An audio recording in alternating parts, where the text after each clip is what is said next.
الحمد لله نحمده ونستعينه ونستغفره ونؤمن به ونتوكل عليه ونعوذ بالله من شرور أنفسنا ومن سيئات أعمالنا ونعوذ بالله من شرور أنفسنا ومن سيئات أعمالنا ونعوذ بالله من شرور أنفسنا ومن سيئات أعمالنا من يهده الله فلا مضل له ومن يضلله فلا هادي له ونشهد أن لا إله إلا الله وحده لا شريك له ونشهد أن سيدنا ومولانا محمدا عبده ورسوله صلى الله عليه وعلى آله وأصحابه وبارك وسلم تسليما كثيرا كثيرا أما بعد فأعوذ بالله من الشيطان الرجيم بسم الله الرحمن الرحيم فاعلم أنه لا إله إلا الله واستغفر لذنبك وللمؤمنين والمؤمنات والله يعلم متقلبكم ومثواكم صدق اللہ العظیم. قابل احترام بھائیوں، دوستو، بزرگوں، آسمان سے دو چیزیں نازل ہوئی ہیں ہر انسان کے لیے، تیسری چیز نہیں. اللہ نے دو چیزیں آسمان سے نازل کیے ہر انسان کے لیے، مسلمان ہو، مشرک ہو، یہود ہو، مجوسی ہو، کوئی بھی ہو، دو چیزیں اللہ نے نازل کی ہے. نمبر ایک، خالق کی عبادت کرو. نمبر دو، مخلوق کی خدمت کرو. یہ دو چیزیں ہیں. خالق کی عبادت میں سب آ گیا، سنتوں پر چلنا بھی آ گیا، حضور صلی اللہ علیہ وسلم کی اطاعت بھی آ گئی، روزہ بھی آ گیا، حج بھی آ گیا، سب آ گیا خالق کی عبادت میں. اور مخلوق کی خدمت میں سب آ گیا. مخلوق کی خدمت کہاں ہے؟ مسلمانوں کی خدمت نہیں کہا. خالی مسلمانوں اس کی خدمت کرو، غیر مسلموں اس کی مت کرو، یہ ہماری شریعت نہیں سکھاتی. ہماری شریعت یہ سکھاتی ہے خیر الناس انفعہم للناس. بہترین آدمی وہ ہے جو لوگوں کے لیے نفع بخشی کا کام کرے. یہ دو صفتیں جس میں ہوتی ہے تو اللہ تعالیٰ اسے چمکاتے ہیں. چمکنے کے لیے بیان کرنا ضروری نہیں ہے کہ اچھا بیان کرے گا چمکے گا. بیان کرنے والا تو دھوکے میں پڑ جاتا ہے. بیان کرنے والا یہ دھوکے میں بھی پڑ جاتا ہے. بلال بن باور تھا، بہت اچھا بیان کرتا تھا، قرآن شریف میں اس کا تذکرہ آتا ہے، بہت اچھا بیان کرتا تھا، لیکن اللہ نے اسے محروم کر دیا. چمکنے کے لیے صفات کی ضرورت ہے، اور اس صفات کا تعلق اللہ اور بندے کے درمیان ہوتا ہے، دکھائی نہیں دیتا. اس کے لیے یہ دو باتیں یاد رکھنا، خالق کی اطاعت اور مخلوق کی خدمت. دوسری اہم بات میں کہتا ہوں جو کبھی بھی ساؤتھ افریقہ میں آپ نے سنی نہیں ہوگی، لیکن ہے بہت اہم بات. اللہ نے دو قسم کے دل پیدا کیے ہیں، ایک قلب سلیم ہے، ایک قلب سقیم ہے. سلیم دل، سلامتی والا دل. کیا مطلب اس کا مطلب یہ ہے کہ جس دل کے اندر کسی کے بارے میں کوئی بدگمانی نہ ہو، کسی کے بارے میں کوئی حسد نہیں، کینہ نہیں، کپٹ نہیں، صاف ستھرا دل. اپنی بیوی کے بارے میں بھی نہیں، بچوں کے بارے میں بھی نہیں، پڑوسی کے بارے میں بھی نہیں، ہمارے ساتھی کے بارے میں بھی نہیں، کسی کے بارے میں نہیں. دل صاف ستھرا، اسے کہتے ہیں بے داغ دل. میں نے جو قرآن میں ترجمہ کیا ہے قلب سلیم کا، اس کا ترجمہ کیا ہے بے داغ دل. دل میں کوئی داغ نہ ہو کسی کا. اس کی اللہ تعالیٰ ہر عبادت قبول کرے گا. یہ وعدہ ہے. نماز قبول ہوگی تو اس کی دعا بھی قبول ہوگی، تو اس کا چلہ بھی قبول ہوگا، تو اس کا گش بھی قبول ہوگا، ہر چیز قبول ہوگی. ضروری ہے قلب سلیم، دل بھی کسی کے بارے میں گھوشو نہیں، یہ ضروری ہے. اسی لیے قرآن شریف میں قلب سلیم کا تذکرہ لائے ہیں. الا من اتى الله بقلب سلیم، الا من اتى الله بقلب سلیم. قرآن میں کہا اذ جاء ربه بقلب سلیم، ابراہیم علیہ السلام کے بارے میں. ہر نبی بے داغ دل کا ہوتا ہے. ابراہیم علیہ السلام ٹاپ تھے، تو ان کو اللہ نے کیا دیا؟ ان کے کھاتے میں حضور صلی اللہ علیہ وسلم بھی آ گئے، ان کے کھاتے کے اندر اسماعیل علیہ السلام بھی آ گئے، ان کے کھاتے کے اندر مکہ بھی آ گیا، ان کے حساب میں مدینہ بھی آ گیا، سب آ گیا. حضور صلی اللہ علیہ وسلم کہتے تھے اللہم انی اسألک قلبا سلیما، اے اللہ میں تجھ سے صاف ستھرا دل چاہتا ہوں. نبی ہے، یہ دعا مانگتے تھے کہ اللہ صاف ستھرا دل. آپ فرماتے تھے میرے پاس کسی کو کوئی شکایت مت لاؤ تاکہ میرا دل صاف رہے. اور دوسرا دل ہے قلب سقیم. قلب سقیم کا مطلب بیمار دل، ڈاکٹر والا دل نہیں. ڈاکٹر لوگ کہتے ہیں شریان بند ہے، دل خراب ہو گیا، دل کمزور، وہ نہیں. قرآن والا دل قلب سقیم. کیا مطلب؟ کہ جس کے اندر داغ بھرا ہوا ہے، حسد ہے، کینہ ہے، کپٹ ہے، کسی کی برائی ہے، کسی کے بارے میں بدگمانی ہے، اس کو قلب سقیم کہتے ہیں. تو سارے علماء کا اتفاق ہے. آپ بھی ذرا اپنے مفتیوں سے پوچھ لیجیے، آپ کے ساتھ تفریقہ بھی ماشاء اللہ مفتی تو بہت پیدا ہو گئے، ان سے پوچھ لینا ہے مسئلہ، کہ سارے علماء کا اتفاق ہے کہ جس دل کے اندر برائی ہوگی، حسد ہوگا، یا جس دل کے اندر کینہ کپٹ، اس کی کوئی عبادت اللہ قبول نہیں کرے گا. یہ بات پکی ہے. نیکیاں نہیں ملے گی، یہ نہیں کہا نیکیاں ملے گی. نیکیاں ملنا الگ ہے، قبول کرنا الگ ہے، فرق ہے دونوں میں. ایک کوئی عبادت قبول نہیں. ہم نے مغرب کی نماز پڑھی اور ہمارے دل کے اندر کسی کے بارے میں، بیوی کے بارے میں کچھ، بھائی کے بارے میں، پارٹنر کے بارے میں کچھ نہ کچھ بھرا ہوا ہے اندر، کہتا نہیں آدمی. تو فرشتہ کیا کہے گا؟ فرشتہ کہے گا تیری عبادت قبول نہیں. اس لیے کہ اللہ کا قانون ہے انما يتقبل اللہ من المتقین، کہ ہم تقوی والوں کا ہی قبول کرتے ہیں اور کسی کا قبول نہیں کرتے. تو نماز پڑھی تو فرشتہ کیا لکھے گا کہ بھی اس نے نماز پڑھ لی، فرض اتر گیا، یہ فرشتہ لکھے گا. اور یہ بھی لکھے گا کہ اس نے نماز پڑھ لی، یعنی نماز نہ پڑھنے کا گناہ نہیں ہوگا، پڑھ لی، قبول یہ نہیں ہوگا. اس لیے ہماری شریعت میں سب سے مشکل چیز ہے نیکی قبول کرانا، اور سب سے آسان چیز ہے نیکیاں لینا. یہ سب سے آسان. بیوی کی طرف میاں بیوی ایک دوسرے کی طرف محبت کی نگاہ سے دیکھیں اور ہنسیں.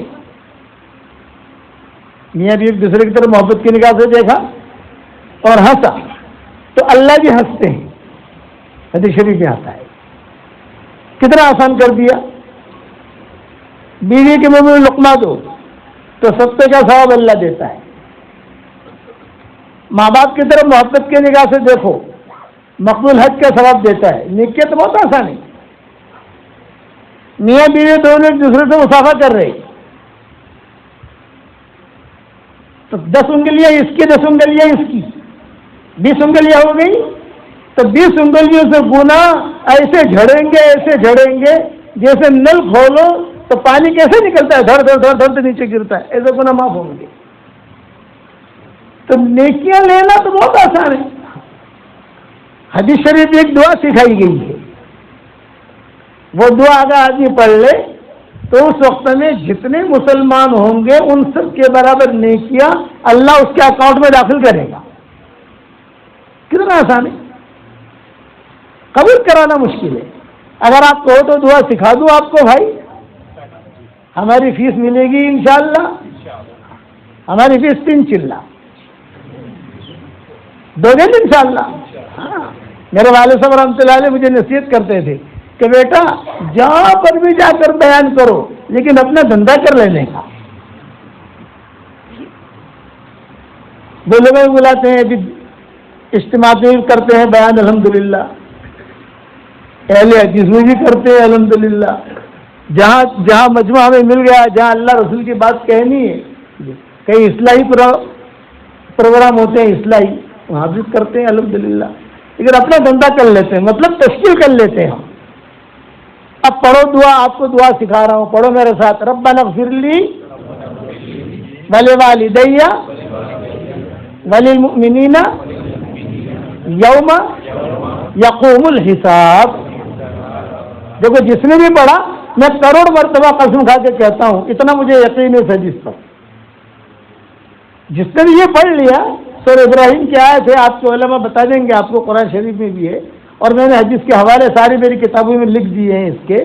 حضور صلی اللہ علیہ وسلم فرماتے ہیں کہ جو مسلمانوں کے لیے مغفرت کی دعا کرے تو اس وقت میں جتنے مسلمان مرد اور عورتیں دنیا میں ہوں گے ان سب کے برابر اللہ اس کے اکاؤنٹ میں نیکیاں داخل کرے گا.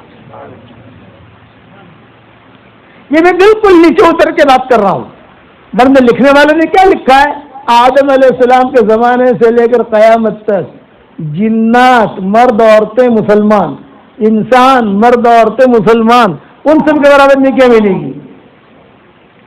دوسروں نے لکھا ہے کہ میں جب پڑھ رہا ہے یہ آدمی اس وقت میں جنات مرد اور عورتیں بھی آ جائیں گی. میں نے سب چھوڑ دیا، پکا قول لے لیا کہ اس وقت میں جتنے مسلمان مرد اور عورتیں، جناتوں کو چھوڑ دیا. جناتوں کو برا لگے گا کہ ہمیں چھوڑ دیا، وہ بھی مومن ہے نا. تو حضور نے کہا مومن مرد اور عورتوں کے لیے کوئی بھی کرے گا تو مومن وہ بھی ہے. ان کو ایمان سے نکال نہیں سکتے، بلکہ ہم سے اچھے مومن ہیں. جنات جو ہے وہ ہم سے اچھے ہیں. حضور صلی اللہ علیہ وسلم نے تعریف کی ان کی، جناتوں کی. سورہ رحمان جب نازل ہوئی تو حضور صلی اللہ علیہ وسلم نے سب سے پہلے جناتوں کو سنائی. اسی لیے جنات کہتے تھے سورہ رحمان جو ہے ھذا للجان، یہ تو ہمارے لیے. سورہ رحمان کے بارے میں جناتوں کا عقیدہ ان کا آپس میں یہ ہے کہ یہ تو ہمارے لیے نازل ہوئی. حضور صلی اللہ علیہ وسلم نے سب سے پہلے ہمیں سنائی. جب حضور صلی اللہ علیہ وسلم نے جناتوں کو سنائی یہ سورہ رحمان، تو روایت میں یہ آتا ہے جہاں فتح اعلیٰ ربکما تکذبان، حضور صلی اللہ علیہ وسلم پڑھتے تھے تو ہر مرتبہ یہ جملہ کہتے تھے، اے اللہ ہم تیری کون سی نعمت کی ناشکری کریں گے، ہم تیری کون سی نعمت کی ناشکری کریں گے، اے اللہ تیری کون سی. 31 مرتبہ آیا ہے فتح اعلیٰ ربکما تکذبان، تو 31 مرتبہ انہوں نے کہا. حضور خوش ہو گئے. اب یہی سورہ رحمان حضور صلی اللہ علیہ وسلم نے مسجد نبوی میں آ کر مسلمانوں کو سنائی، صحابہ کو. تو صحابہ جو ہے وہ سب ماشاءاللہ سنتے رہے، جھومتے رہے کہ کوئی نہیں بولا. تو حضور جب فارغ ہو گئے تو حضور نے کہا تم سے تو اچھے جنات ہیں. یہ جملہ کہا، تم سے تو اچھے جنات ہیں.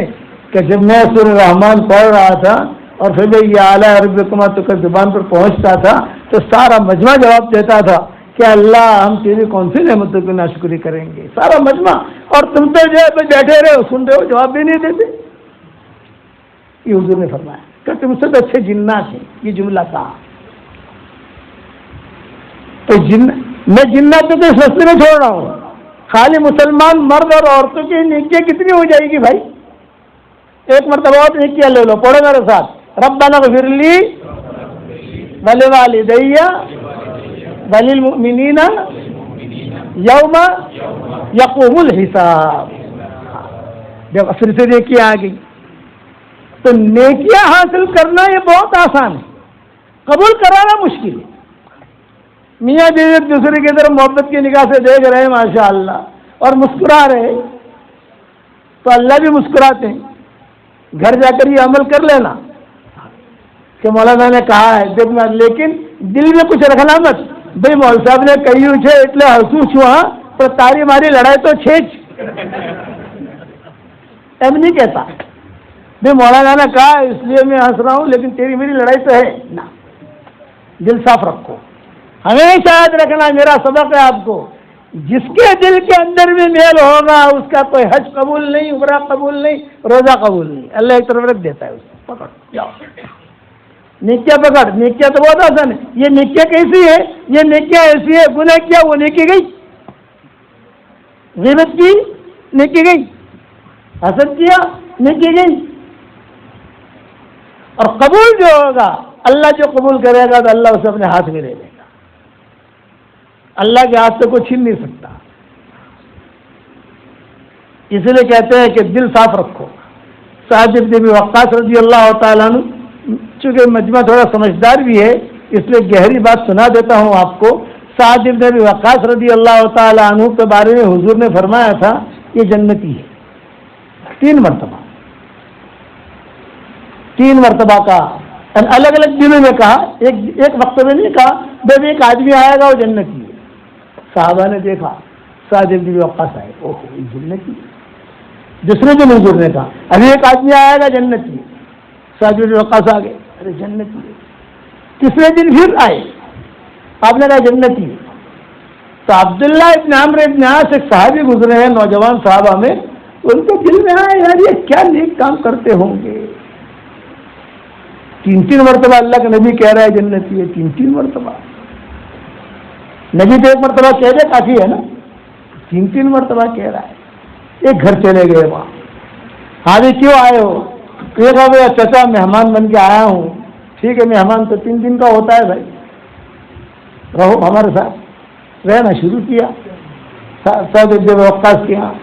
جب جانے لگے تو عبداللہ عمرو ابن عاص نے کہا کہ دیکھو بھائی حضور صلی اللہ علیہ وسلم نے 3 مرتبہ کہا کہ آپ جنتی ہیں جنتی ہیں جنتی ہیں، لیکن آپ کی کوئی نیکی تو میں نے دیکھی نہیں. ایک اصول یاد رکھنا ساؤتھ افریقہ والوں، ایک اصول، صحابہ کو جو صحابہ بنایا تھا اور رضی اللہ تعالیٰ عنہ کا خطاب ملا تھا زیادہ نماز پڑھنے کی وجہ سے نہیں، زیادہ خیر خیرات کرنے کی وجہ سے نہیں، زیادہ حج اور عمرے کرنے کی وجہ سے نہیں، زیادہ تہجدیں پڑھتے تھے تسبیح گھماتے تھے نہیں. ان کو جو بنایا تھا رضی اللہ تعالیٰ عنہ وہ اس لیے بنایا تھا کہ ان کے دل صاف تھے. پانی نہیں چاہیے مجھے، پانی کے تجھے پتا ہے پانی تو مانگ پی لوں گا نا میں، تو ہر وقت ساتھ رہتا ہے میری. پانی کی مجھے ضرورت نہیں ہے، جب پانی مجھے چاہیے میں خود مانگ لوں گا. اب بات میرے دھیان سے سنو، یہ بات آپ کو کوئی سنائے گا نہیں جو میں سنا رہا ہوں. کسی کا وہاں تک پہنچنا بھی مشکل ہے، اس لیے کہ میں نے میرے ابا کو چوسا ہے. یہ بشیر بھائی جانتے ہیں، یہ ساتھ میں رہے ہیں ان کے، اور دوسرے ساتھیوں کو تو میں جانتا نہیں ہوں لیکن ان کو پہچانتا ہوں. وہ ابا کے ساتھ آنا جانا، تو ابا کی تنہائی کی باتیں بتا رہا ہوں آج آپ کو میں. وہ کہتے تھے کہ وہ بہت قرآن پڑھتے تھے، اس کی وجہ سے رضی اللہ تعالیٰ عنہ بنے تھے. نہ، ان کے دل صاف تھے. اس وقت میں ان کے دل جتنے صاف تھے آج ہمارے دل اتنے ہی میلے ہیں. تو انہوں نے کیا کہا عبداللہ عمرو ابن عاص نے کہ چچا آپ کرتے کیا ہو آپ؟ تو انہوں نے کہا بھی میرا اللہ کے درمیان راز ہے، میں نہیں بتاؤں گا.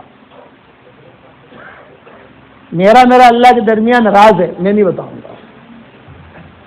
چچا بتا دو. تو کیا کہا انہوں نے سعد بن ابی وقاص نے؟ میرا اور اللہ کے درمیان راز یہ ہے رات کو جب میں سوتا ہوں سب کی طرف سے دل صاف کر کے سوتا ہوں. آج ہے میاں بھی قریب میں بیٹھے ہیں لیکن بھرا ہوا ہے.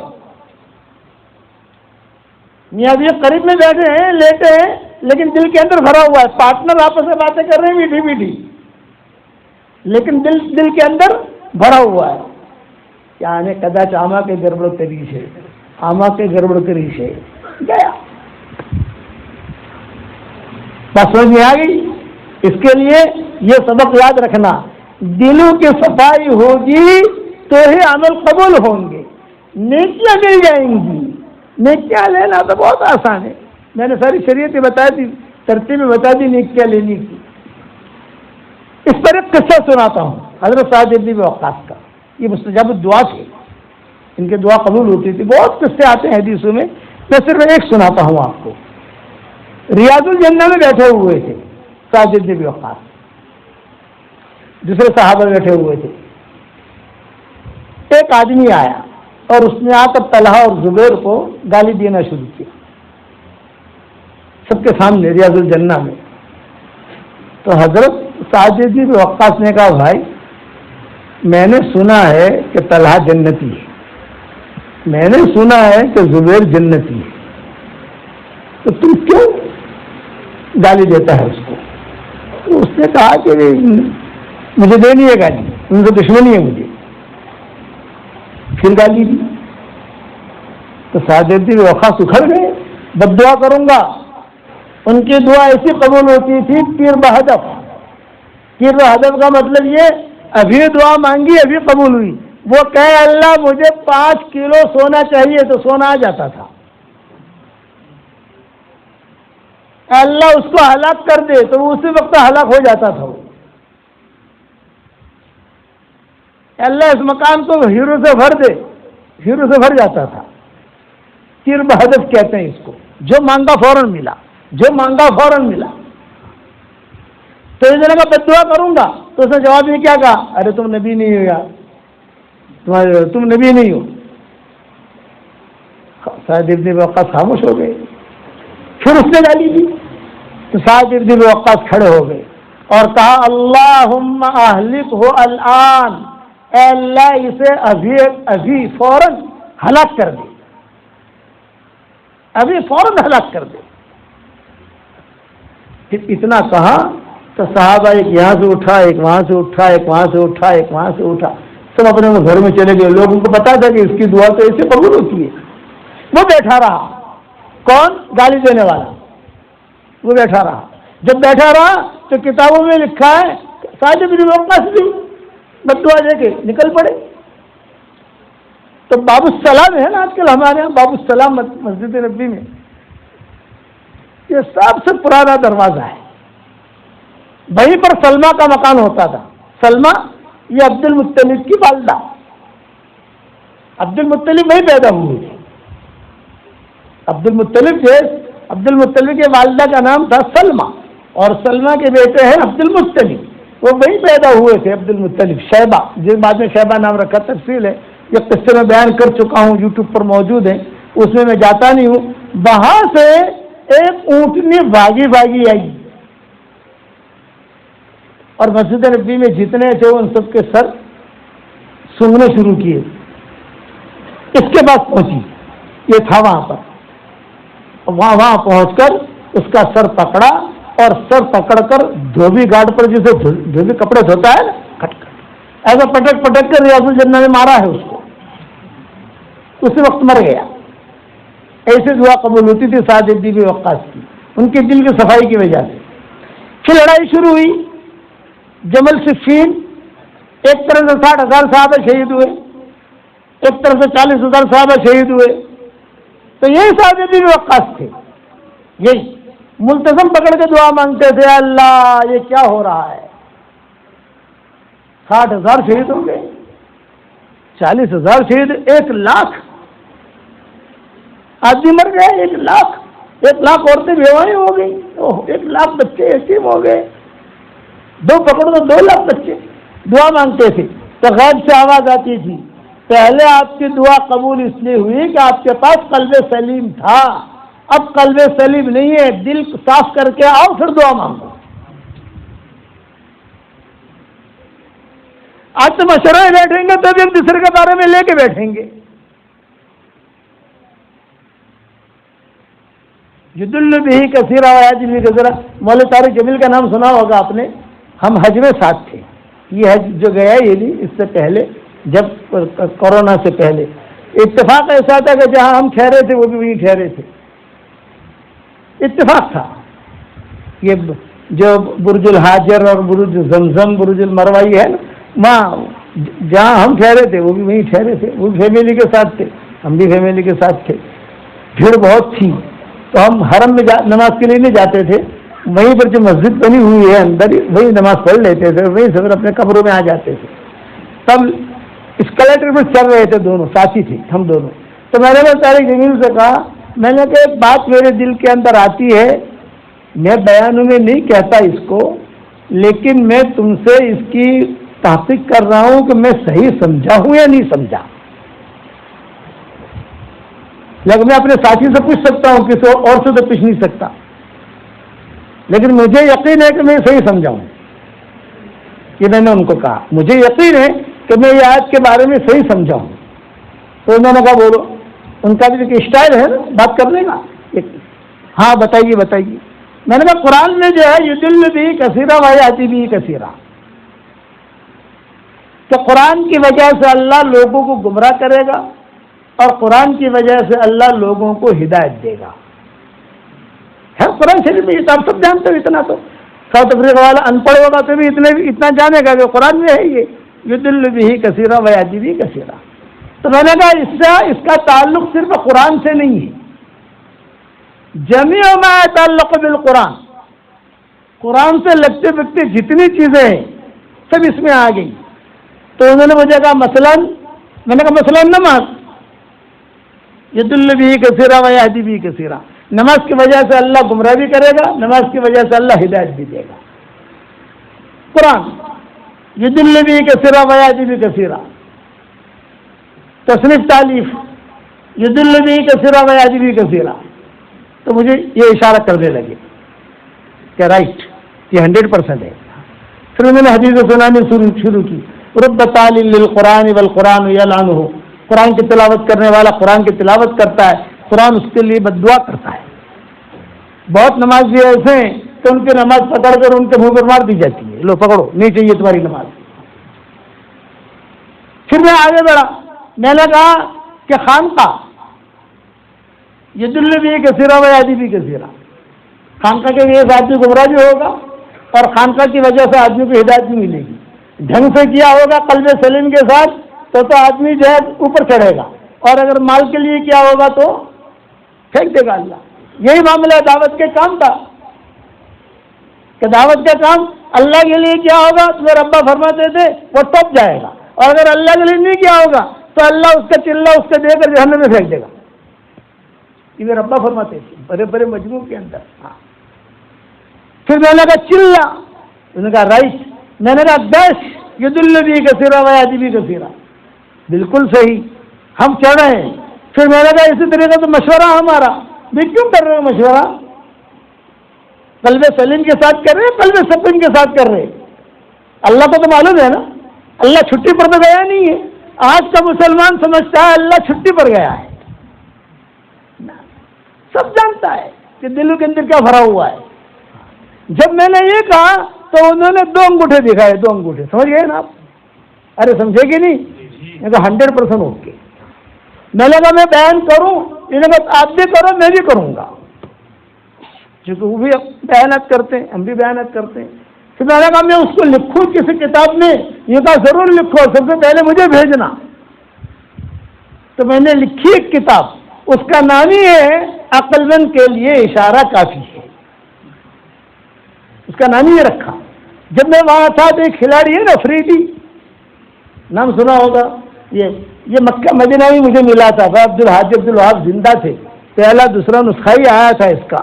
تو میں نے وہ کتاب سب سے پہلے حاجی صاحب کو بھیجی تھی, وہ زندہ تھے. وہ سب سے میں نے کہا حاجی صاحب کو سلام کہنا, یہ کتاب دے دینا, اس کو پڑھیں. بعد میں سے سب ساتھیوں کو میں نے دی, جتنے ہمارے پرانے ساتھی ہیں جو ہمیں ملے مرکز میں ادھر, اس وقت تو جو ہے یہ حالات نہیں تھے جو ابھی ہیں, سب جو ساتھ میں رہ رہے تھے سب کو کتاب دینے کی. اس لیے یاد رکھنا, حشر کے میدان میں کبھی ایسا نہ ہو کہ اللہ میں نے بہت چلے لگائے اور اللہ کہے تیرا چلہ میں نے قبول نہیں کیا ہے, میں نے بہت گشت کیے اور اللہ کہے میں نے قبول نہیں کیا ہے, تو کہاں جا کر بھی کھڑا رہے گا. اس کو قرآن میں کہتے ہیں وَبَدَا لَهُم مِّنَ اللَّهِ مَا لَمْ يَكُونُوا يَحْتَسِبُونَ. اللہ کے سامنے جب کھڑا ہوگا اور وہ دیکھے گا میں تو زیرو بن کر آیا ہوں, تو جو گمان کرتا تھا وہ نہیں ہوگا. اب کیا کہے گا, اللہ پاک میں تو یہ گمان نہیں کرتا تھا. بولے آپ گمان کرتے ہو نہ کرتے ہو, میں نے میرے قرآن کے اندر صاف صاف کہہ دیا تھا. میں حدیث سے بیان نہیں کر رہا. حدیث اگر بیان کروں گا تو کیا کہتے ہیں, موضوع ہے, ضعیف ہے, سمجھے نا. میں قرآن سے پیش کر رہا ہوں یہ چیزیں آپ کو. یہ ساری چیزیں آپ کو قرآن شریف کے اندر ملے گی. اس لیے جو بھی کام کرو, خانقاہ کرو, جو دعوت کا کام کرو, مکاتب بناؤ, جو بھی کرو صرف اللہ کے لیے, اور کوئی غرض نہ ہو تو اللہ اس کو پھر پکڑتا ہے. پھر اللہ اس کو اچانک کا خیر دیتا ہے. جس کا دل صاف ہوتا ہے نا تو اللہ اس کو اچانک کا خیر دیتا ہے. حضرت خدیجہ کہتی تھی میرے پاس اسلام نہیں تھا, مسلمان نہیں ہوئی تھی, بہت بعد میں مسلمان ہوئی نا حضرت خدیجہ رضی اللہ تعالیٰ عنہ, لیکن میرا دل صاف تھا. میرے والد صاحب رحمۃ اللہ علیہ فرماتے تھے بیٹا یہ جتنے بے ایمان ہیں ہمارے یہاں ہندوستان میں, اگر ان کے دل صاف ہوں گے تو ان کے دل کی صفائی کی وجہ سے اللہ سب سے پہلا اکرام ان کا یہ کرے گا کہ اللہ ان کو ایمان دے دے گا. یہ با فرماتے تھے. پھر حضرت خدیجہ کا قصہ سناتے تھے. حضرت خدیجہ کو شادی کی ضرورت تھی, میری شادی ہو. سارا مکہ رشتہ ڈالتا تھا, مالدار تھی, خوبصورت تھی, اور ابھی جو ہے یعنی شادی کی خواہش جو ایک انسان کے اندر ہوتی ہے وہ موجود تھی, لیکن ڈھونڈتی تھی اے اللہ میں تجھ سے اچانک کا خیر مانگتی ہوں. حضور صلی اللہ علیہ وسلم روزانہ صبح شام کی دعاؤں میں اچانک کی خیر مانگتے تھے. میری کتاب مومن کے ہتھیار میں صبح شام کی دعاؤں میں آپ دیکھ لینا, میں نے اسے شامل کیا ہے کہ روزانہ مانگے. خدیجہ کہتی تھی اے اللہ مجھے ضرورت ہے, میرا دل صاف ہے, کسی کی طرف سے میرے دل میں کوئی پاپ نہیں, اے اللہ تو ہی مجھے چھانٹ کر دینا, تو ہی چھانٹ کر دینا. یہ صلاح الدین ایوبی جو پیدا ہوئے ہیں تو صلاح الدین ایوبی کے جو والد تھے بہت بڑے ریاست کے امیر تھے, بہت بڑے ریاست کے امیر, یعنی مالدار لوگوں میں تھے, غریب لوگوں میں نہیں تھے. ان کی ماں بہت غریب تھی صلاح الدین ایوبی کی, لیکن ان کا والد جو بڑے عمرا میں شمار ہوتا تھا ان کا, یعنی بادشاہی شکل تھی ان کے والد کی, شاہی بہترین بنگلہ, لیکن وہ شادی نہیں کرتے تھے. تاریخ پڑھنا, شادی نہیں کرتے تھے. بڑی عمر ہو گئی ان کے ابا کی. لوگ کہتے تھے سارے خاندان والے ارے آپ کے پاس اتنا مال ہے, اتنے بنگلے ہیں, اتنے نہریں ہیں, ایک نکاح کر لو. تو کہتے تھے مجھے نہیں کرنا بھائی, آپ لوگ کرو, مجھے شادی نہیں کرنی. یہ صلاح الدین ایوبی کے والد. تو کسی نے گھر کی عورتوں نے کہا کہ تیرا دماغ خراب ہو گیا ہے, اتنا پیسہ تیرا کون استعمال کرے گا, تو شادی کر. تو مجھے شادی کرنی ہے لیکن کچھ شرطیں ہیں میری. ہاں بتا کیا شرط ہے تیری, بتا ہم ڈھونڈیں گے. بولے ایک شرط تو یہ ہے کہ وہ بیوی مجھے ایسی ملے جو میرا ہاتھ پکڑ کر مجھے جنت میں لے جائے. ایک شرط یہ. دوسری شرط یہ کہ وہ جو ہے ایسا لڑکا پیدا کرے کہ جس کی وجہ سے بیت المقدس فتح ہو. یہ دو شرطیں لگیں. ایک تو یہ کہ جو میرا ہاتھ پکڑ کے جنت میں لے جائے, اور دوسرا یہ کہ ایسا لڑکا پیدا کرے, ایسا لڑکا جنے کہ جس کی وجہ سے جو بیت المقدس کو فتح کرے. تو وہ جو لوگ سنتے تو انہیں پاگل ہو گیا ہے, یہ بادشاہ بننے کے قابل ہے, یہ ایسی شرطیں لگاتا ہے, کہاں سے ملے گا, تو مجھے نہیں کرنی. صلاح الدین ایوبی کے والد کہتے تھے, لیکن ان کے پیر تھے, صلاح الدین ایوبی کے والد کے پیر تھے, تعلق تھا کسی عالم سے. وہ روزانہ عصر بعد وہاں جاتے تھے بیٹھنے کے لیے, کبھی فروٹ لے کر چلے جاویں, کبھی اس زمانے کے اعتبار سے کھجورے لے کے چلے جاویں, کبھی کپڑا لے کے چلے جاویں, کبھی کوئی کھانا لے کے چلے جاویں, آٹا لے کے چلے جاویں. اکرام کرتے تھے ان کا, بڑے اللہ والے تھے. یہ دونوں بیٹھے ہوئے ہیں صلاح الدین ایوبی کے والد اور یہ پیر صاحب. ایک لڑکی آئی برقعے میں, کہا کہ شیخ سلام علیکم. وعلیکم السلام. بیٹا تیرے رشتے کے لیے میں نے ایک بندہ بھیجا تھا, پسند آیا کہ نہیں؟ یہ کہا حضرت بہت خوبصورت ہے ماشاءاللہ, لہیم شہیم ہے, مالدار بھی ہے, سب کچھ ہے, لیکن مجھے تو ایسا شوہر چاہیے جو میرا ہاتھ پکڑ کے مجھے جنت میں لے جائے. اور مجھے ایسا شوہر چاہیے کہ اس کی وجہ سے اللہ ایسا لڑکا پیدا کرے جو بیت المقدس کو فتح کرے. اس نے سن لیا, بیٹھے ہوئے تھے نا قریب, تو یہ کہا حضرت میرا نکاح کرا دو اس کے ساتھ. تو شیخ نے کہا یہ محلے کی غریب ترین لڑکی ہے, یعنی ہمارے محلے میں جو لڑکی ہے یہ خاندان سب سے زیادہ غریب ہے. بولے میں نہیں دیکھتا, اللہ نے مجھے مال دیا ہے, مال اسی کو دے گا, میں بھی ایسے ہی لڑکی ڈھونڈتا ہوں جو میرا ہاتھ پکڑا. تو چنانچہ دونوں کا نکاح ہو گیا, اور ان سے اللہ نے یہ صلاح الدین ایوبی بھی پیدا کیا, اور صلاح الدین ایوبی نے بیت المقدس فتح کیا. یہ تاریخ ہے, یہ دلوں کی خیر ہے. حضرت خدیجہ کہتی تھی میں اللہ سے کہتی تھی کہ اللہ تیرا گھر ہے,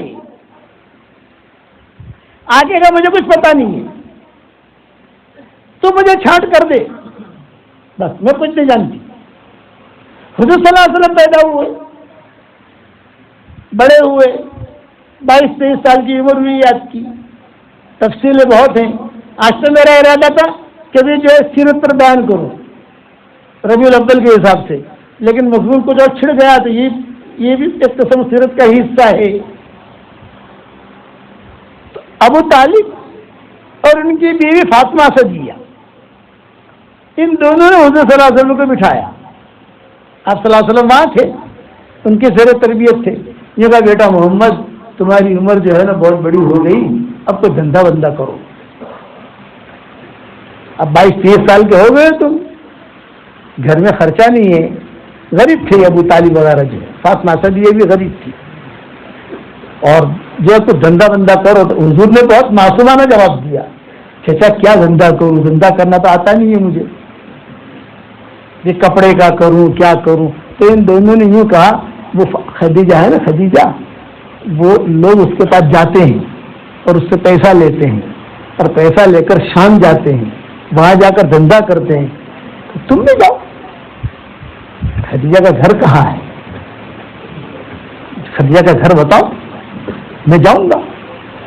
کیا بتاتا ہوں کہ وہ لائن لگی, لائن وہ ویزا والوں کی لائن ہوتی ہے نا انٹرویو دینے کے لیے, وہ لائن لگی ہوئی تھی. وہ خدیجہ بیٹھی آپا, بس تم کھڑے ہو جاؤ. میں آپ کو سمجھا رہا ہوں, دل سلیم ہوگا تو خیر کہاں سے آپ کو ڈھونڈتے ڈھونڈتے آئے گی. ارے خیر ڈھونڈیں گے نہیں, ہوائیں بھی تمہیں سلام کرے گی, ہوائیں بھی سلام کر کے آئے گی, اجازت لے کے آئے گی تمہارے پاس. اب سب سے بڑا مشکل کام یہ ہے, دل کے اندر بھرا ہوا سب, اور آپ کو بھی اندازہ ہوگا کہ دل ہمارے کتنے میرے ہیں. کہاں سے دعائیں قبول ہوں گی. آدمی کہتا ہے میں بہت بڑا اللہ والا بن گیا نا, دکھنے سے کوئی اللہ والا نہیں ہوتا, اصل معاملہ تو اللہ کا اور بندے کا ہوتا ہے. حضور صلی اللہ علیہ وسلم لائن میں کھڑے ہو گئے. حضرت خدیجہ اتنا تو جانتی تھی کہ کوئی لڑکا ہے, لیکن اس اینگل سے کبھی نہیں دیکھا تھا کہ میں نکاح کروں اس کے ساتھ. شریف لڑکا ہے کوئی, مکہ میں اور لڑکے بھی ہیں اور مرد بھی ہیں. حضور کھڑے ہو گئے. تو حضرت خدیجہ کی ایک سہیلی تھی, اس کا نام تھا نفیسہ, پرائیویٹ سیکرٹری. آپ سمجھتے ہو نا, پرائیویٹ سیکرٹری. کوئی بھی کام ہوتا تھا تو خدیجہ بغیر نفیسہ کے نہیں کرتی تھی. وہ پرائیویٹ سیکرٹری, سب کچھ اسے معلوم ہوتا تھا. وہ بیٹھی ہوئی تھی تو اس کو کہا کہ نفیسہ, اخیر میں جو لڑکا کھڑا ہے نا اخیر میں, یہ کون ہے, ذرا اس کا بایو ڈاٹا نکالو. یہ ابتدا ہو رہی ہے, تو اخیر میں جو کھڑا ہے وہ کون ہے, اس کا بایو ڈاٹا نکالو کون ہے. بہت اچھا. تو یہ نفی, ارے حضور صلی اللہ علیہ وسلم کو کچھ پتا نہیں. اور یہ تو جو ہے جیسے لائن میں کہتے ہیں سیدھے کھڑے رہو, سیدھے کھڑے رہو, سیدھے کھڑے رہو. لائن لگانے والوں کو کہتے ہیں نا لائن سے آؤ, لائن سے آؤ. سب کا انٹرویو لیتی تھی, سب کو پیسے دیتی تھی. اس زمانے میں چیک تو ہوتے نہیں تھے, تھیلیاں ہوتی تھی, تھیلیاں دینار درہم 100 کی وزن کی ہوتی تھی. کسی کو 200 دینا ہے تو 2 تھیلیاں دی دی, ایگریمنٹ کر لیا. کسی کو 500 دینا ہے تو 5 تھیلیاں دی دی. تو یہ نفیسہ جو ہے یہ دیکھتے دیکھتے دیکھتے دیکھتے جو ہے وہاں تک چلی گئی. دیکھنا تھا حضور کو, لیکن ڈائریکٹ حضور کے پاس جاؤ تو لوگ شک کریں گے, پتہ نہیں یہاں دیکھنے کیوں آئی ہے. لیکن جب ٹھیک کھڑے رہو, اے بھائی ٹھیک کھڑے, اے بھائی ٹھیک ٹھیک ٹھیک ٹھیک, وہاں جا کر حضور کے پاس جا کر بھی ٹھیک کھڑے رہو. سمجھ گئی کون ہے؟ آ کر کہا آپا یہ تو قریش کا بہت ہی عزت والا گھرانے کا لڑکا ہے، محمد احمد اس کا نام ہے، ابو طالب کے یہاں رہتے ہیں۔ اچھا ابو طالب کیا؟ تو اس کو بلاؤ۔ حضور کو بلا دیا اور حضور صلی اللہ علیہ وسلم کو بٹھا دیا اپنے پاس، یہ تم لائن میں مت کھڑے رہو، یہاں بیٹھو، بٹھا دیا۔ اب حضور گھبرائے تو یہ سب لائن میں کھڑے ہیں، مجھے یہاں بٹھایا، پتہ نہیں کیا مقصد ہے اس کا۔ اور نفیسہ کے کان میں خدیجہ نے کہا تو پہچان گئی ہے، ذرا اس کا پورا بایو ڈاٹا مکہ سے نکال کے لے کے آ، گم گھام کر۔ چھوٹا سا مکہ تھا، کسی کے بارے میں بھی کوئی بایو ڈاٹا نکلوانا ہو تو عورتوں کو کہہ دو، آپ کو 15 منٹ میں انشاءاللہ رزلٹ آ جائے گا۔ 15 منٹ میں کسی لڑکی کی تحقیق کرنی ہے، کسی لڑکے کی تحقیق کرنی ہے، کوئی بات ہے کسی عورت کو کہہ دو، یہ اللہ نے ان کے اندر ایک قسم کی خوبی رکھی ہے۔ خاص طور سے نکاح کے مجلس، نکاح کے بارے میں کوئی بات کرنی ہو، ہاں متون ارے نام پہلے خبر نہیں تھی، متون دنیا بھر کے حدیثیں پڑھنے والی ہیں ماشاءاللہ، ایک سے ایک ٹاپ۔ اب یہ بھی نفیسہ تھی، یہ 15-20 منٹ میں جا کر حضرت خدیجہ کے کان میں کہا ہذا شاب قریشی محترم مکرم، یہ قریشی نوجوان ہے، بہت عزت والا ہے یہ بہت۔ اب سب کا جب انٹرویو ہو گیا تو حضرت خدیجہ نے حضور صلی اللہ علیہ وسلم سے بات کرنی شروع کی۔ ہاں آپ کا کیا نام ہے؟ میں کہا محمد۔ والد کا عبداللہ، دادا عبد المطلب۔ اچھا عبد المطلب کو سب جانتے تھے، عبداللہ کو کم لوگ جانتے تھے کہ جوانی میں انتقال کر گئے تھے، مدینہ میں انتقال کر گئے، ان کی قبر مدینہ میں، حضور کے والد کی قبر مدینہ میں اور والدہ کی قبر مقام ابا میں۔ حضور صلی اللہ علیہ وسلم کو جب اللہ نے نبوت دی تو حضور صلی اللہ علیہ وسلم اپنے والد کی قبر پر بھی جاتے تھے اور لوگوں کو کہتے تھے میرے ابا کی قبر یہ ہے مدینہ منورہ میں، اور وہاں ابا بھی جاتے تھے، مکہ جاتے ہوئے وہاں بھی ٹھہرتے تھے تھوڑی دیر۔ تو عبد المطلب کو سب کیا پہچانتے تھے؟ عبد المطلب، ہاں آپ کیوں آئے ہو؟ فرمایا کہ میں اس لیے آیا ہوں کہ تجارت کروں، کچھ پیسے مجھے مل جائیں۔ بہت اچھا، پیسے دیے، ایگریمنٹ کیا، اپنا غلام رباح ساتھ کیا، جا کے پورے سفر میں تاکہ خیریں، یہ خیر ڈھونڈ رہی ہے خدیجہ کو، حالانکہ ابھی اسلام نہیں آیا ہے، اسلام تو حضور صلی اللہ علیہ وسلم کی عمر 40 سال کی ہوگی تب آئے گا، ابھی اسلام نہیں آیا، لیکن خیریں ڈھونڈ رہی ہیں۔ ابا کہتے تھے بیٹا دل صاف رکھو، بیٹا دل صاف رکھو، وہ اللہ جس کا دل صاف ہوگا اللہ اس کا ہاتھ پکڑ لے گا، اگر مشرک بھی ہوا تو بھی اللہ اس کا ہاتھ ایسے پکڑے گا، ہدایت نہ بھی ملی تو اللہ اس کو دنیا بہت دے گا، مال بہت دے گا، اس لیے کہ اس کی جنت تو دنیا ہے نا۔ دل صاف رکھو، یہ ابا کہتے تھے۔ تبلیغ کے کام میں جہاں پر بھی ہمارے ساتھیوں کا دل صاف ہوگا وہاں کام آپ کو بہت نظر آئے گا، اور جہاں ساتھی میں لڑائی انتشار ہوگا وہاں کام کا بکھیڑا ہوگا، یہ ابا فرماتے تھے۔ آپ نے میرے والد صاحب رحمۃ اللہ علیہ کا نام تو سنا ہوگا ماشاءاللہ، بیانات بھی سنے ہوں گے، اور جو بوڑھے ہیں انہوں نے ابا کے ساتھ وقت بھی لگایا ہوگا، دیکھا بھی ہوگا انہوں نے۔ چنانچہ حضور صلی اللہ علیہ وسلم تو چلے گئے، حضرت خدیجہ خاموش رہی۔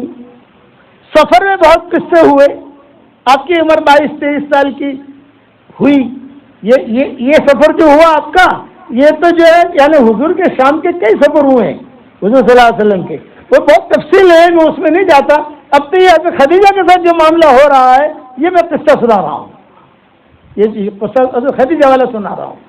چنانچہ روایتوں میں آتا ہے کہ حضور اکرم صلی اللہ علیہ وسلم وہاں گئے، وہ ربا بھی ساتھ تھا، کئی کہا تجارت میں تھی، لڑائی بھی ہو جاتی ہے نا، تو میں تو ربا کسی سے لڑ پڑتا تھا تو حضور کہتے تھے تو لڑائی مت کر، تیرا پیسہ بنتا ہے میرے نفع میں سے لے لینا، یا فرماتے تھے میرا نفع ہے اس میں سے کاٹ لینا، لڑائی مت کر۔ جنات کے قصے ہوئے، سانپوں کے قصے ہوئے، یہودیوں کے قصے ہوئے، یہ سارے قصے میں چھوڑا، کبھی فرصت ملے گی تو انشاءاللہ سناؤں گا۔ اب جب واپس آئے حضرت خدیجہ نے دیکھا کہ ہاں یہ خیر والا لڑکا ہے، میرے لائق ہے، خلاصہ کلام کی۔ آئے حضور بیٹھے، نفیسہ بھی بیٹھی، وہ ربا بھی بیٹھا جو غلام ساتھ گیا تھا، حضرت خدیجہ بھی بیٹھی، حضور صلی اللہ علیہ وسلم بھی بیٹھے، حضرت خدیجہ نے پانی وانی پلایا، اکرام کیا، کھجورے وغیرہ کھلائی. حضرت خدیجہ نے حساب مانگا، بھائی حساب دو. تو آپ جو ہے سفر میں ہی 4 پوٹلیاں بنا دی تھی آپ نے. کتنی بھائی؟ 4 پوٹلیاں تو سمجھتے ہو نا، اللہ پوٹلیاں سمجھے گا وہ سب 4 تھیلیاں. ایک تھیلی خدیجہ کے پیسوں کی، راس المال موڑی کہتے ہیں جسے انگلش میں کیا کہیں گے، کیپٹل. جیسے 500 دینار دیے ہیں تو ان کو تو راس المال ہے، ان کا کیپٹل ہے. یہ 500 دینار آپ کے، ایک تھیلی ہو گئی. دوسری تھیلی ان کے نفی کی، حضرت خدیجہ کی. تیسری تھیلی اپنے نفی کی، حضور صلی اللہ علیہ وسلم کی. اور چوتھی تھیلی وہ لڑائی والی جو میٹر سلجھائی تھی نا سب جگہ، تو حضور کہتے تھے تو لڑائی مت کر، جو حساب بنتا ہے میں تجھے دے دوں گا. چوتھی تھیلی اس کی پورا بس.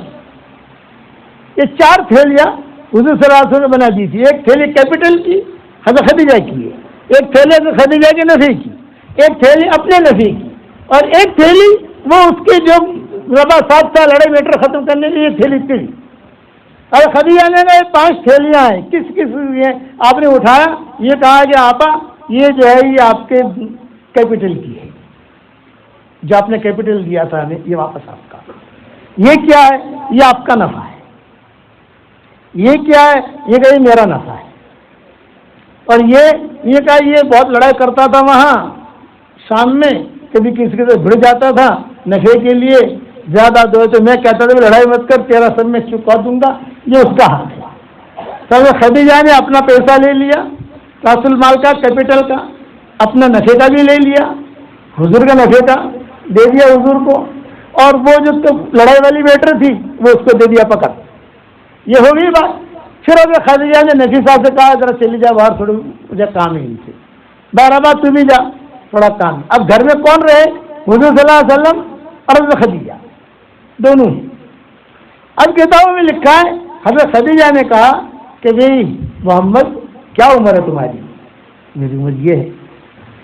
تو شادی کا تقاضا تو ہوگا آپ کو. ہاں ہے. تو کیا خیال ہے اگر میرے ساتھ تمہارا نکاح ہو جائے؟ یہ دیکھو خیریں چل رہی ہیں، تمہارا کیا خیال ہے کہ میرے ساتھ اگر تمہارا نکاح ہو جائے؟ تو حضور تو کما رہے تھے، آج کل کے کنوارے کی طرح تو آج تو دکھتا کنوارا ہے، لیکن پتہ نہیں کتنی مرتبہ کنوارا وہ توڑ چکا ہوتا ہے. وہ سمجھ گئے نا؟ کنوارا جو ہوتا ہے وہ کنوارا تھا، آج کل تو کنوارے میں رہتا ہی نہیں. اللہ معاف فرمائے. کنوارے میں اللہ بس ہدایت دے سب کو. اب حضور تو کنوارے تھے، تو اب جو ایک دم سرخ ہو گئے، بہت سرخ، شرمائے. اور شرمانے کے بعد جو حضور نے نگاہ نیچی کر دی.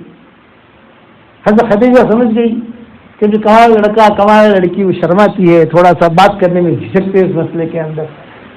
حضرت خدیجہ نے پھر سے کہا بھائی تمہاری اگر آپ کی رائے ہو تو کوئی بات آگے بڑھانی، تمہاری رائے اگر ہو میرے ساتھ نکاح کرنے کی پھر بات چلانی. یہ مکہ والے مجھے بھی پہچانتے ہیں، تمہیں بھی پہچانتے ہیں. تو حضور نے جواب دیا، وہ جواب سننے جیسا ہے. جواب یہ دیا کہ اصل میں شادی بیاہ کا مسئلہ ایسا ہے کہ جب تک گھر والوں سے مشورہ نہ کر لیا جائے تب تک ہاں نہ کا جواب دینا سمجھ میں نہیں آتا ہے. اس لیے کہ میں ایک گھر میں رہتا ہوں ابو طالب کے ساتھ، اور میری زندگی وہاں 42 سال تک حضور کی خدمت کی ہے ابو طالب نے، 42 سال تک. تو میرا معاملہ وہاں ہے، آپ مجھے اجازت دیں تو میں ان سے پوچھ لوں. حضرت خدیجہ نے کہا ہاں پوچھ لو. اب حضور خوش ہو گئے کہ پیغام دیا اس نے، بہت بڑی چیز ہے. حضور روانہ ہونے لگے، دروازے تک پہنچے، محمد محمد محمد یہاں بیٹھو. آپ کی پوٹلی آپ نے لے لی، آپ کا حساب لے لیا، تو اپنا نفع جو تھا وہ بھی خدیجہ نے دے دیا، میرا جو نفع ہے یہ بھی لے جاؤ. حضور بہت خوش ہو گئے، فطری چیز ہے، ارے ڈبل نفع ملا. حضور لے کے اٹھے، محمد محمد محمد یہاں ہو جا، یہ کہ میرا راس المال ہے نا کیپٹل یہ بھی لے جاؤ. تو 4 خوشخبریاں ہوئی. ایک تو اپنا نفع ملا، خدیجہ کا نفع بھی ملا، خدیجہ کا کیپٹل بھی ملا، اور چوتھا خدیجہ نے نکاح کا پیغام رکھا. یہ چاروں چیزیں خوشی خوشی خوشی خوشی. تو کتابوں میں لکھا ہے حضور صلی اللہ علیہ وسلم نکلے، جب نکلے تو حضرت خدیجہ بھی رخصت کرنے کے لیے آئی. جب آگے بڑھے تو آپ خود اپنے گھر کا راستہ بھول گئی. خوشی میں ہوتا ہے ارے مارو گھر کیا چھے آم چھے. ہم مدینہ منورہ میں رہتے ہیں تو ہمارا عربوں میں بیانات ہوتے ہیں، مستورات میں سنتے ہیں. میں شرط لگاتا ہوں میں بیان کے بعد کوئی کھجور نہیں، کوئی گہوا نہیں، کوئی چائے نہیں، کچھ نہیں. بس تم ہمیں حرم شریف چھوڑ دو، تمہاری ڈیوٹی اتنی ہے اور کچھ نہیں. وہ عرب ہمیں لے کے چلتا ہے، وہ عہد کی طرف لے جا رہا ہے. ارے بھائی تو مجھے عہد کی طرف لے جا رہا، حرم کا راستہ تو یہ. ارے شیخ آپ کو دیکھ کر میں راستہ بھی بھول گیا. کبھی قبا کی طرف لے جاتا ہے، ارے یہ تو قبا کا راستہ ہے، مسجد نبی کا راستہ تو یہ. ارے شیخ تو حضور کا صاحب جی ایسا ہی ہوا. وہ خوشی ہوتی ہے، ایک فطری چیز ہے. ہمارے مولانا یونس پونا والے کا رحمۃ اللہ علیہ کا نام سنا ہوگا آپ نے، بہت پرانے ہمارے ساتھی تھے. شروع میں ان کے یہاں کوئی اکرام نہیں ہوتا تھا، غربت تھی، خود کھانے کے بھی پیسے نہیں، کھلانے کے بھی نہیں. تو مولانا خود فرماتے تھے، مولانا فرماتے تھے میں فجر کی نماز پڑھاتا تھا مرکز میں، وہاں السلام علیکم ورحمۃ اللہ، السلام علیکم ورحمۃ اللہ. جب مڑ کے بیٹھتا تھا تو سب سے پہلے میں یہ نظر ڈالتا تھا پہلی صف پر کہ کوئی نیا چہرہ تو نہیں ہے. جو پرانے مصلی ہیں وہ تو ہیں ہمارے، لیکن کوئی نیا تو نہیں ہے. جیسے رمضان میں حافظ جی جب قرآن سناتے ہیں تو دیکھتے ہیں کہ کوئی چندے والا تو نہیں آیا ہے. وہ حافظوں کا تو غلطی نکالے گا، بھول نکالے گا وہ. تو مولانا کہتے تھے میں دیکھتا تھا کوئی نیا تو نہیں ہے. کبھی کبھار مجھے نئے چہرے نظر آتے تھے تو میں انا للہ پڑھتا تھا، انا للہ و انا الیہ راجعون. وہ ایک بیٹھا ہے، اس کے پیچھے بھی ایک بیٹھا ہے، وہ بھی نیا ہے. وہاں تیسری صف میں بھی ایک بیٹھا ہے، یہ بھی نیا ہے. اللہ خیر کرے. دعا وہ ہو گئی تو میں تو تسبیح لے کر نیچے مڑ کر کے بیٹھ جاتا تھا. وہ 3 4 5 جو ہے وہ آ جاتے تھے، السلام علیکم مولانا، مولانا السلام علیکم، مولانا السلام علیکم. آپ بیٹھو آپ کہاں سے آئے؟ میں مالیگاؤں سے آیا. اچھا تم کہاں سے آئے بھائی؟ کہ میں جو ہے احمد نگر سے آیا. بھائی تم کہاں سے آئے؟ یہ کہا میں جو ہے بیڑ سے آیا ہوں. بیڑ سے. پھر تم کہاں سے آئے؟ تو میں پربھنی سے آیا. اچھا تو پوری رات سفر کر کے آئے ہوں یا پوری رات بس میں آئے ہیں حضرت؟ کیوں آئے ہو؟ یہ فرمایا کہ حضرت ہم مالیگاؤں میں تھوڑا مسئلہ ہے ہمارا، کام کے سلسلے میں مشورے کے لیے آیا. بھائی تم کیوں آئے؟ یہ کہا احمد نگر میں 2-3 ساتھی میں لڑائی ہو گئی ہے، وہ مشورے کے لیے آیا ہوں. بھائی تم کیوں آئے؟ یہ کہا ہمارے یہاں بھی کچھ اسی قسم کی بات ہے، آیا ہوں. یعنی چاروں کے چاروں مشورے کے لیے مولانا کے پاس آئے.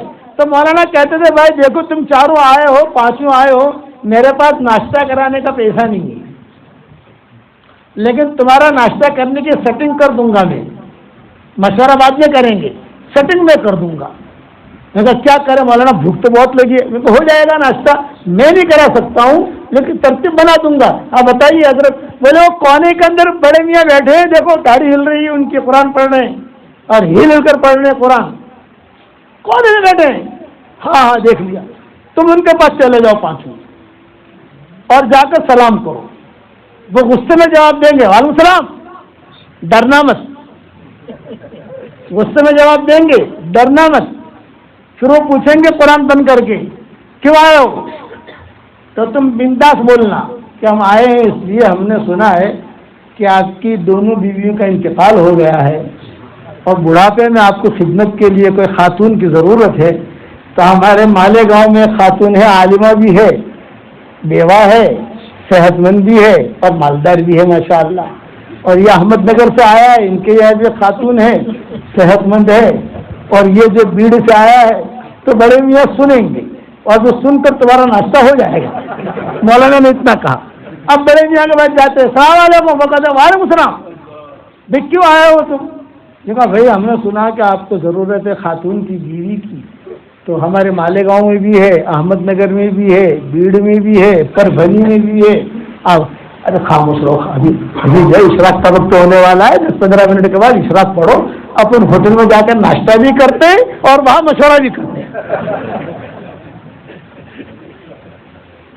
اب وہ ہوٹل میں لے جاتے، بڑے میاں پیسے والے تھے، اور لے جا کر جو ہے وہاں ناشتہ واشتہ کراتے. بھائی جلیبی لانا، اور ملائی بھی لانا, اور جو سموسا بھی لانا, اور جو پائے بھی لانا. پائے آج تو اچھے رشتے آئے ہیں, کئی جگہ سے آئے ہیں نا. اور یہ لوگ ناشتہ کرتے, ناشتہ کرنے کے بعد کچھ بات جمتی نہیں, آئے تو نہیں تھے اس کے لیے, آئے تو نہیں تھے پھر مشورے کے لیے. تو مولانا کے بعد پھر آتے, مولانا کا ناشتہ ہو گیا, ہاں تو ہو گیا, کچھ ڈانٹا باٹا تو نہیں, بولے ڈانٹا تو نہیں. تو مولانا نے کہا مجھے ڈانٹیں گے, میری باری آئے گی, اب بتاؤ تمہارا کیا مشورہ ہے. ان کا مشورہ ہو جاتا, ایسا روزانہ ہوتا. مولانا فرماتے میں بھیجتا, ان کا ناشتہ ہو جاتا, اور تو یہ میرے پاس آئے, یہ کہا جی مولوی یونس یار روزانہ لوگ آتے ہیں, اچھی اچھی باتیں کر جاتے ہیں, میرا ناشتہ کر جاتے ہیں, اور ایک شادی تو کوئی کراتا ہی نہیں. تو مولانا نے کہا الحمدللہ وہ میں بھیجتا تھا, اب تو جو ان لوگوں کے اکرام میں کر لیتا ہوں, اللہ نے مجھے پیسہ دے دیا. تو شادی نکاح ایک ایسی چیز ہے کہ آدمی کو فطری طور پر خوشی ہوتی ہے. پر پوتے کی بھی شادی ہو رہی ہوگی تو پر دادا بیٹھا ہوا ہوگا, اس کی بھی خواہش ہوگی کاش یہ مجلس میری ہوتی.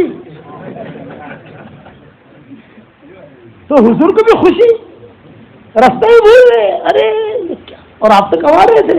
پھر آپ جو سوچ کر گئے, یہ گلی یہ گلی یہ گلی, گھر پر پہنچے. واہ ابو طالب فاطمہ اسدیہ یہ انتظار کر رہے تھے, بیٹا آیا ہے, بیٹا آیا, ارے آ گیا محمد, آ گیا محمد, آ گیا بیٹا, بیٹا بٹھایا, اکرام کیا, کیا دھندا ہوا, کیا ہوا, کیا نہیں ہوا. آپ نے سارا قصہ سنایا, یہ پوٹل لایا ہوں. ابو طالب خوش ہو گئے, بہت پیسہ آ گیا, یہ تو غریب لوگ تھے. پھر حضور صلی اللہ علیہ وسلم نے کہا چچا جان, چچی جان, یہ خوشخبری اور ہے. کیا؟ نے کہا خدیجہ نے مجھے یہ کہا ہے تم جوان ہو, کیا رائے ہے اگر میرے ساتھ تمہارا نکاح ہو جائے. اب یہ تو بہت بڑی چیز تھی. تو کتابوں میں لکھا ہے ابو طالب نے کیا کہا, ارے جا تو نے خواب دیکھا ہوگا, تو نے خواب دیکھا ہوگا. حضور کو کہا تو نے خواب دیکھا ہوگا, وہ عورت کہاں پیغام رکھے.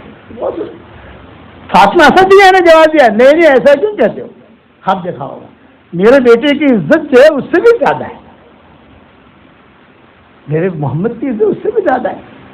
بالکل خواب نہیں دیکھا ہے, یہی بات ہوگی, تم جا کے تحقیق کرو.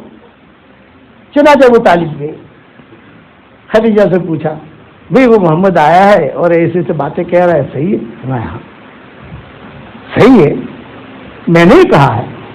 تو فرمایا کہ تم اتنے بڑے خاندان والی نکاح کیسے ہوگا. یعنی ان کے والد, بعض کتابوں ان کے والد زندہ تھے, بعض کتابوں میں ہے کہ نہیں تھے. خیر تاریخی روایتیں, تو پھر تمہارے والد کیسے مانیں گے, تمہارے ماموں کیسے مانیں گے, تمہارے چچا کیسے مانیں گے. تمہارا معاملہ بہت اونچا ہے, ہم لوگ تو غریب فقیر لوگ ہیں, مل گئی تو روزی, نہ ملی تو روزہ. یہ جو ایسے ہماری زندگی گزر رہی ہے, کیسے مل. فرمایا نہیں تم فکر نہ کرو, میں ترتیب بنا لوں گی, لیکن ذرا میری سمجھ میں تو آئے. حضرت خدیجہ نے کہا میرے ابا جو ہے روزانہ سورج غروب ہونے کے بعد ان کو ایک شراب بوتل کی پلاتی ہوں روزانہ, لیکن جب کوئی خاص اہم کام ہوتا ہے تو 2 بوتلیں پلا دیتی ہوں. جس دن نکاح ہوگا تو آج مجھے ان کے سگنیچر کی ضرورت پڑے گی تو وہ اس دن 2 بوتلیں پلا دوں گی. وہ جتنا بھی لمبا چوڑا چیک ہوگا وہ دستخط کر لیں گے. وہ یہ تو خدیجہ نے کہا میں 2 بوتلیں پلاؤں گی, آپ فکر نہ کرو. وہ مجھے معلوم ہے میرے ابا کو کیسے پٹانا. چنانچہ ایسا ہی ہوا. تو شادی کی تاریخ طے ہو گئی اور حضور صلی اللہ علیہ وسلم تشریف لے آئے. ابو طالب نے جو نکاح کا خطبہ پڑھا اور نکاح کے خطبے میں ایک جملہ کہا. مال و منال کے اعتبار سے اگرچہ خدیجہ بہت اونچی ہے, لیکن اخلاق, احترام, عزت, رفعت اور بہت بڑی جو دولت آخرت کی اس کے میرے بھتیجے کے پاس یہ خدیجہ سے بھی زیادہ ہے. حضرت خدیجہ نے کہا تم سچ کہہ رہے ہو, ان کا مقام مجھ سے بہت اونچا ہے. نکاح ہو گیا, شب زفاف میں گئے, کمرے میں داخل ہوئے. حضرت خدیجہ نے ہاتھ پکڑا اور ایک جملہ کہا اب میں آپ کی بیوی بن گئی ہوں اور میں آپ کا ہاتھ پکڑ رہی ہوں ایک وعدہ کرنے کے لیے, مجھ سے ایک وعدہ کریں آپ. ابھی نبوت نہیں آئی ہے, 15 سال باقی ہے نبوت آنے میں, 16 سال باقی ہے. اور خدیجہ کیا کہہ رہی ہے میرے ساتھ ایک شرط کر رکھیں, میرے ساتھ ایک شرط کریں, ایک وعدہ کریں. آپ نے فرمایا بتاؤ کیا کہنا چاہتی ہو. سر میں یہ کہنا چاہتی ہوں کہ آپ کی پیشانی پر مجھے نبوت کا نور ظاہر ہوتے ہوئے دکھائی دے رہا ہے اور میں وہ نور ٹپکتے ہوئے دیکھ رہی ہوں. ایک دن آئے گا اللہ آپ کو نبی بنائے گا. جب اللہ آپ کو نبی بنائے خدیجہ کو طلاق مت دے دینا. یہ جملہ کہا. ایک دن آئے گا اللہ آپ کو نبوت دے گا. جب نبی بن جاتا ہے آدمی تو مقام اونچا ہو جاتا ہے. خدیجہ کو چھوڑ مت دینا. اس پر حضور روئے اور حضور نے کہا کہ میں رویا اور میں نے کہا میں ایسا بغیرت آدمی نہیں ہوں. چنانچہ اخیر تک حضرت خدیجہ کو لے کر حضور صلی اللہ علیہ وسلم چلتے رہے اور ایسے چلے. کتنے بجے؟ 7:30. اور نماز کتنے بجے؟ 7:35 کی ہے. چلو میں بیان ختم کرتا ہوں. یہ مضمون تو یار 5 گھنٹے کا ہے. اب یہ سارا مضمون تو بیان نہیں کر سکتا لیکن تھوڑی دیر کر لو. کہا ہے ہمارے منتظم نظرات کر لو تھوڑا سا لے گا. ابھی وقت کا آپ کو بھی کہاں وقت ملے گا, مجھے بھی کہاں وقت ملے گا. جو اسے تھوڑا سا سن لو آپ. چنانچہ روایت کتابوں میں یہ لکھا ہے کہ حضور نے کہا کہ میں کبھی بھی تمہیں چھوڑوں گا نہیں. اخیر تک حضور کا ساتھ حضرت خدیجہ نے دیا اور خدیجہ نے حضور کا ساتھ دیا. دونوں نے دوسرے میں مل کر چلے سارے حالات کے اندر. اچانک کا خیر ملا کہ نہیں ملا بھائی حضرت خدیجہ کو. آپ حضرات سے بھی یہی کہتا ہوں اچانک کا خیر مانگو اور اچانک کے شر سے پناہ مانگو. شرط یہ ہے اپنا دل صاف رکھو گے انشاءاللہ. دوسرا میں آپ کو ہدیہ دینا چاہتا ہوں, قبول کرو گے انشاءاللہ؟ ارے صاحب والے ذرا زور سے تو بولو یار. قبول کرو گے؟ جنت دنیا میں پراپرٹی آپ نے بہت بنا لی. دنیا میں پراپرٹیاں بہت بنا لی. اب جنت میں پراپرٹی بنانے کا نقطی نسخہ بتا رہا ہوں. حدیث شریف میں آتا ہے جو آدمی 10 مرتبہ سورہ اخلاص پڑھے گا جنت میں اللہ ایک محل اس کا بنا دے گا. حضرت عمر سے حضور نے کہا تھا عمر 10 مرتبہ سورہ اخلاص پڑھ. قل هو اللہ احد اللہ الصمد لم یلد ولم یولد ولم یکن له کفوا احد. جنت میں اللہ ایک محل بنا دے گا, تیرا ایک حویلی. حضرت عمر نے کہا 10 مرتبہ میں سورہ اخلاص پڑھوں گا ایک اللہ حویلی ایک محل بنائے گا. میں تو بہت بناؤں گا. آپ نے فرمایا جتنی طاقت بنا تو بناتے تھک جائے گا, اللہ دیتے نہیں تھکے گا. تو آپ حضرات کو بھی ہدیہ دینا چاہتا ہوں. 24 گھنٹے میں روزانہ 313 مرتبہ سورہ اخلاص پڑھنے کی عادت ڈال دو تو 31 بنگلے روزانہ تیار ہو جائیں گے جنت میں انشاءاللہ. اور کوئی انکم ٹیکس والا آئے گا نہیں انشاءاللہ. دنیا میں اگر بڑی پراپرٹی آپ لیتے تو انکم ٹیکس والے آتے نہیں آتے. بھئی اتنا سارا پیمنٹ کہاں سے دیا تم نے؟ وہاں روزانہ 31 بنگلے بناؤ انشاءاللہ کوئی آئے گا نہیں. میں نے بیان کیا تھا کسی جگہ تو شکاگو میں ایک ڈاکٹر نہیں ہے, ابھی بھی زندہ ہے. اس کا مجھے فون آیا. میں نے تشکیل کی تھی, ان کی کسی کا انتقال ہوا تھا, بڑی فیملی تھی, تو میں نے ان کی تشکیل کی تھی. میں نے کہا یار تمہارے باپ نے کتنا کام کیا تم لوگوں کے لیے, ان کو ہدیہ بھیجو. ہم سب کتنا پیسہ کے لیے گئے, پیسے نہیں چاہیے. قرآن کے حروف کے مطابق سورہ اخلاص پڑھ کے ہدیہ دو, تقسیم کرو گھر والوں میں. بھی 5000 تو پڑھ لینا, 5000 تو پڑھ لینا, 5000 تو پڑھ لینا. تو 5 لاکھ مرتبہ پڑھو اور دو. تو لڑکی کا مجھے فون آیا ڈاکٹر نے کا شکاگو سے. یہ کہا مولانا الحمدللہ میں نے 5 لاکھ مرتبہ پڑھ لیا اور سب سے پہلے میں نے آپ کو ہدیہ دے دیا. پہلے تو یہ بتائیے کہ مجھے جنت میں اتنے بنگلے ملیں گے کہ نہیں ملیں گے؟ میں نے کہا تو فوراً ملیں گے. مجھے ملیں گے وہ الگ, تجھے ملیں گے وہ الگ. مجھے تو نے ہدیہ دیا, مجھے ملیں گے وہ الگ. اللہ کے خزانے میں کمی نہیں ہے. مولانا دوسری مرتبہ 5 لاکھ شروع کر دیا میں نے. انشاءاللہ 1 سال 1.5 سال میں پورا ہو جائے گا. لیکن مولانا جب پورا ہوگا جب پرائیویٹ بات کرنی ہے میں اس وقت کروں گی, سمجھے؟ یعنی 10 لاکھ مرتبہ ہو جائے گا تو ایک بات کرنی ہے جو ابھی شرما رہی ہوں میں اس وقت کروں گی جب میرے 10 لاکھ کا کوٹا پورا ہو جائے گا. میں نے کہا ضرور ڈاکٹر صاحب. آپ یہ میرا واٹس ایپ نمبر ہے, واٹس ایپ نمبر ساری دنیا میں چلتا ہے. آپ مجھے میسج کرنا اور مجھے انتظار رہے گا آپ کی بات کا, آپ کیا کرنا چاہتی ہیں. 10 لاکھ مرتبہ ہو گیا. اس کا میسج آیا السلام علیکم. یعنی میرے سبق چلتے ہیں تو میرے گروپ میں نہیں ہے, وہ ہمارے بچوں کے گروپ میں ہے. اپنے گروپ میں خاص لوگوں کو رکھتا ہوں. ڈائریکٹ کنویں سے جو پانی آئے نا وہ خاص لوگ ہوتے ہیں. سب جگہ ساری دنیا میں 18 کروڑ آدمی الحمدللہ سبق سن رہے ساری دنیا میں. 18 کروڑ. اب 18 کروڑوں کو جواب کہاں دے سکتے ہیں ہم تو 2 کو بھی جواب نہیں دے سکتے. بڑھاپا ہے ہمارا, مشغولی ہے. چنانچہ اس نے کہا السلام علیکم. میں سمجھ گیا اسے کہا, میں نے کہا وعلیکم السلام. تو مولانا میں بات کر سکتی ہوں 2 منٹ, وہ پرائیویٹ بات اب کرنی ہے. میں نے کہا ہاں ضرور. فون لگایا میں نے شکاگو, فون آیا السلام علیکم السلام. مولانا 10 લાખ વખત થઈ ગયા અલ્હમ્દુલિલ્લાહ. હવે મારે ખાલી પ્રાઇવેટમાં એટલું જ પૂછવાનું છે કે આટલા બધા બંગલા જન્નતના તૈયાર થઈ ગયા, આ સાચી વાત છે? મને બધું કસમ ખાઈને કહું છું કે સાચી વાત છે, કારણ કે હુઝુર સલ્લલ્લાહુ અલૈહિ વસલ્લમે કહ્યું છે. મોલાના મારા તો પછી બહુ બંગલા થઈ ગયા, કે કંઈ ભાડું આવશે કે નહીં આવે?